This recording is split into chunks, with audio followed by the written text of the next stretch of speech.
ডিমের প্যাটিসটা বানানোর জন্য আমি সবার আগে ময়দাটা মেখে নেব। আর এখানে আমি নিয়ে নিয়েছি প্রায় 250 গ্রাম ময়দা, মানে 2 বাটি ময়দা দিয়ে এর সাথে মিশিয়ে দেবো পরিমাণ মতো তেল আর স্বাদ মতো নুন। তেলটা আমি এখানে 4 টেবিল চামচ নিয়েছি, নিয়ে ভালো করে ময়দার সাথে এটা আমি মাখিয়ে দেব। ভালো করে এটা মাখাতে হবে ঘষে ঘষে, যাতে একটু ময়ানটা ভালোভাবে দেওয়া হয়। দেখুন এটা হাতের সাহায্যে এরকমভাবে ধরলেই মুঠো হয়ে আসছে। এবার ময়দাটা আমার মাখা হয়ে গেছে। এবার অল্প অল্প জল দিয়ে আমি এটা একটা ডো বানিয়ে নেব। ডোটা আমার বানানো হয়ে গেছে। এরপর ঢাকা দিয়ে রেখে দেবো রেস্টের জন্য। এবার আমি একটা কড়াই বসিয়ে হাতে দিয়ে দেবো অল্প তেল, ও 2 টেবিল চামচের মতো তেল, আর দিয়ে দেবো জিরের ফোড়ন। জিরের ফোড়নটা দিয়ে আমি দিয়ে দেবো এখানে কুচানো পেঁয়াজ। আমি এখানে 2টো পেঁয়াজ নিয়ে নিয়েছি। এই পেঁয়াজটা একটু ভেজে নেব। অল্প একটু ভাজা হয়ে গেলে এর সাথে আমি মিশিয়ে দেবো থেতো করে রাখা রসুন আর আদা কুচি দিয়ে এটা আমি ভালো করে একটু ভেজে নেব। অল্প একটু ভাজা হয়ে গেলে এর সাথে আমি দিয়ে দেবো একটা টমেটো কুচি। টমেটোটা দিয়ে এতে আমি দিয়ে দেবো স্বাদ মতো নুন, যাতে এটা একটু টমেটোটা তাড়াতাড়ি গলে যায়। এবার এর সাথে মিশিয়ে দেবো কাঁচা লঙ্কা কুচি আর 2টো সিদ্ধ আলু। হাতে করে আমি এরকম ভেঙে দেব। এবার এতে মশলা অ্যাড করব।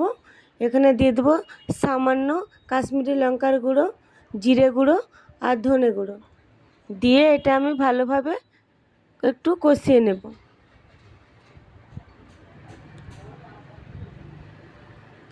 এটা ভালোভাবে কষানো হয়ে গেলে এর সাথে মিশিয়ে দেব ধনেপাতা কুচি।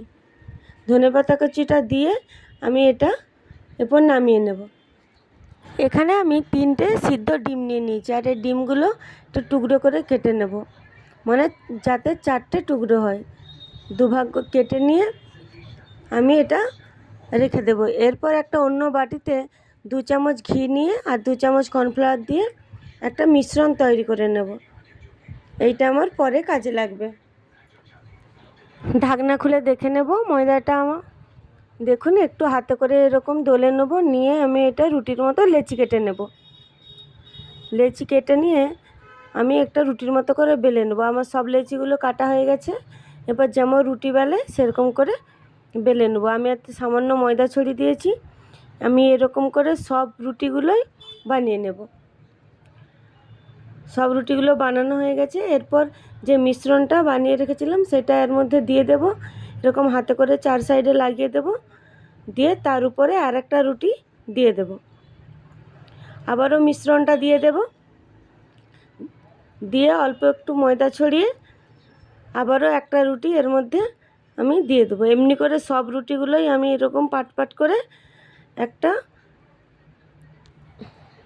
লেয়ার তৈরি করে নেব। দেখো আমার সব রুটিগুলো দেওয়া হয়ে গেছে। এরপর উপর থেকে ময়দা ছড়িয়ে এটা আমি একটা বড় রুটি করে বেলে নেব।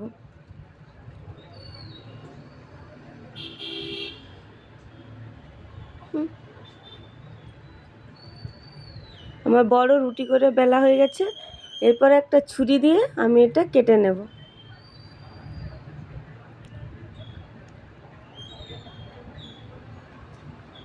আমার কাটা হয়ে গেছে। এরপর এর মধ্যে একটু ডিম আর একটু আলু দিয়ে এটা আমি ভাজ করে নেব। তার আগে 4 সাইডে আমি আর জল লাগিয়ে দেব। জল লাগিয়ে এটা আমি এরকম ভাজ করে মুড়ে দেব প্যাটিসের মতো করে।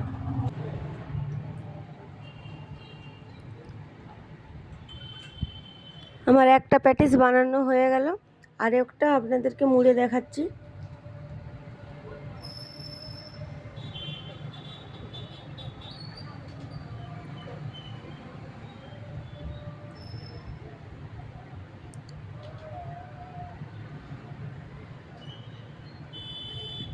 এটাও আমার হয়ে গেল। সেম প্রসেসে আমি সবগুলো প্যাটিস এরকমভাবে বানিয়ে নেব।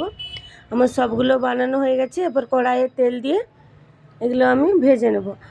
তেল যখন অল্প গরম হয়ে আসবে তখন প্যাটিসগুলো আমি ছেড়ে দেব। প্যাটিসগুলো আমার একটু বড় বড় সাইজের হয়েছে, তাই আমি 2টো করেই ভাজছি।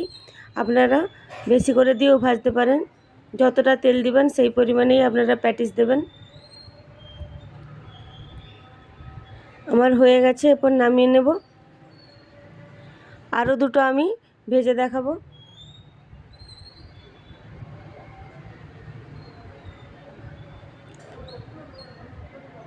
তৈরি হয়ে গেল, দেখুন ডিমের প্যাটিস একদম দোকানের মতো। লেয়ারগুলোও দেখুন কীরকম হয়েছে।